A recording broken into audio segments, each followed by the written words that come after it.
Welcome back to the City Current Show. I'm your host, Jeremy Park. We're always honored to bring you inspiring stories of individuals and organizations making a difference and powering the good. And we love powering you with helpful information. In this case, we're diving into diabetes. We're honored to have with us Lynn Ward, Director of Wellbeing and Lifestyle Management, and Kent Stoneking, Director of Diabetes Education and Self-Management Services with AM Diabetes Centers of America. How are you two doing? Hi, Jeremy. Thank you for having us. I am thrilled to be here with you today. Hey, Jeremy. Thanks again. Really enjoy being with you. Enjoy what you're doing, and just so glad to be able to share our story with you today. Absolutely. Well, you all are doing tremendous good, and so we're going to dive in, but let's start with diabetes and the prevalence. When you look at it nationally and then obviously locally, Kent, let's go ahead and start out. Talk about the prevalence of diabetes.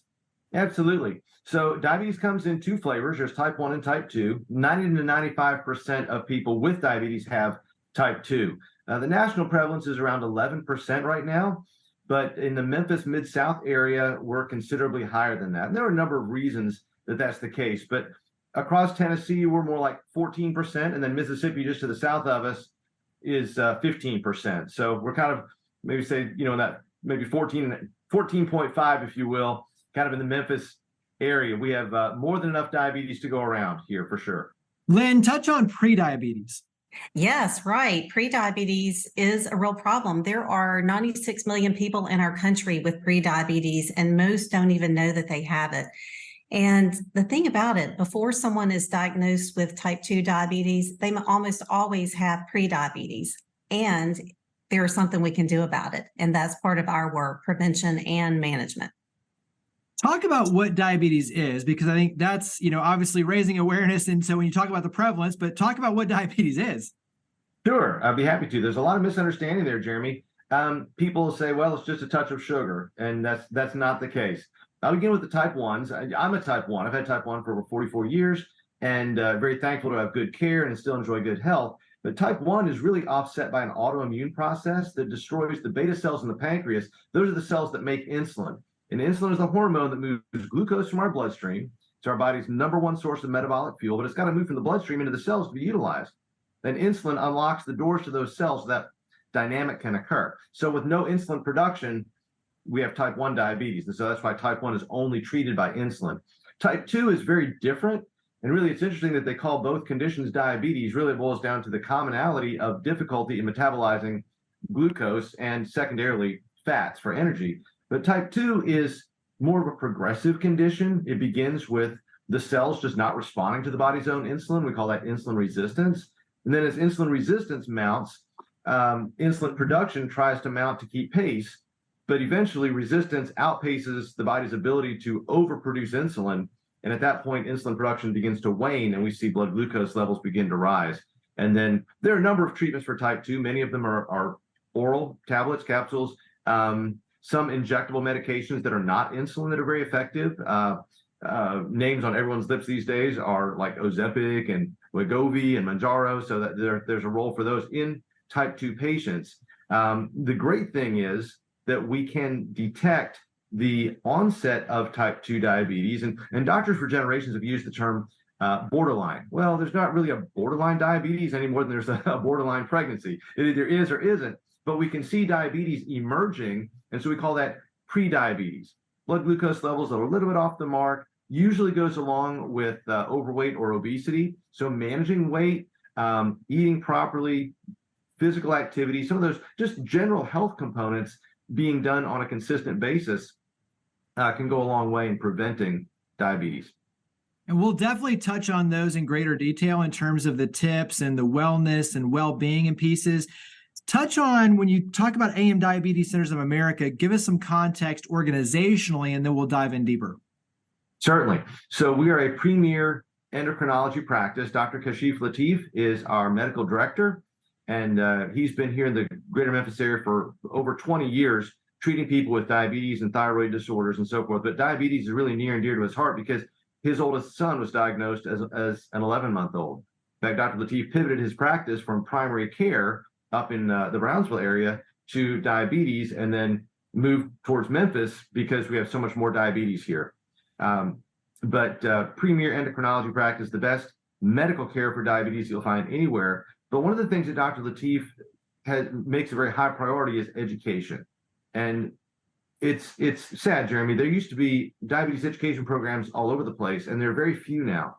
And so there's a common statistic out there that about 95% of people who have diabetes never attend a diabetes education program, meaning they're never taught the basic principles of what diabetes is, the things that we're discussing right here, or how to treat it appropriately.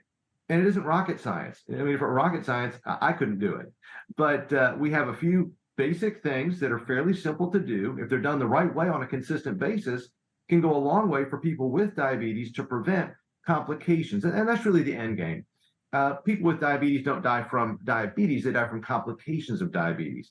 And it's not sudden. It's long, it's progressive, it's pretty hideous. Diabetes is the leading cause of new cases of blindness every year in the United States, primary cause of kidney failure, people going on dialysis, requiring kidney transplants. The neuropathy that affects people with diabetes, the numbness and tingling and pain down in the feet and legs, many times will lead to a non-traumatic limb amputation, usually with an infection that leads up to that, gangrene, getting into the bone tissue, and then an amputation. Heart disease, people with type 2 diabetes are very susceptible to strokes and heart attacks, and even strokes.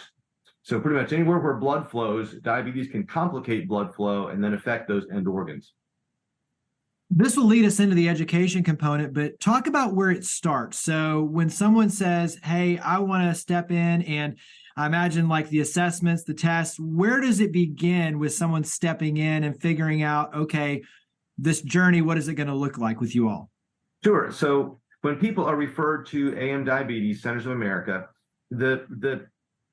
the point of entry is education. And that's Dr. Latif's, again, that's his priority. He's told me as director of education, he says, I don't want to see anyone in my clinic that you haven't already trained in class, because they'll come to the class and we'll talk about the why, are we doing these things and how do we do these things correctly? And then by the time they come to clinic and see Dr. Latif, he says, okay, here's the what. You do this, that, and this. And they're like, oh, okay, we've already heard that. And we understand contextually why that matters. And patients that understand their health conditions, whether it's diabetes or anything else, are far more likely to perform the steps that are required to care for that condition. Not knowing, they have no form of no context, they have no sense of priority. Why does this matter to my health? Why should I do this? It's inconvenient. I have to change my routine. They're very unlikely to do the right things because they've never been shown and they have no idea why it matters. So we begin there. And finding out what the condition is and finding out their lab values is really important. It is the starting point. So if someone suspects their glucose might be higher than it should be, they can find that out. Their physician may refer them to our program. And it's not only education. We want to start with education. We want to also get them involved. Hold their hand, let them see our activities, and add in the physical fitness, add in the stress reduction, all of the programs that we offer around nutrition guidance with our dietitians, all of our components of care. But that first entry is understanding that there could be a potential problem. And there are several risk factors for diabetes. If someone is overweight, that is a risk factor. It isn't the only risk factor, because someone without a weight concern could still be at risk for developing type 2 diabetes.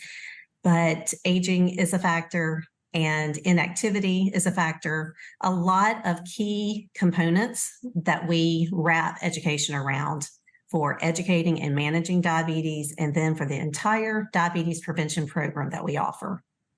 Let's carry that more into your world, Lynn, because when you talk about nutrition, exercise, that's all right in your wheelhouse. So talk about it from that vantage point on your end of putting together an individualized plan for success with the individuals.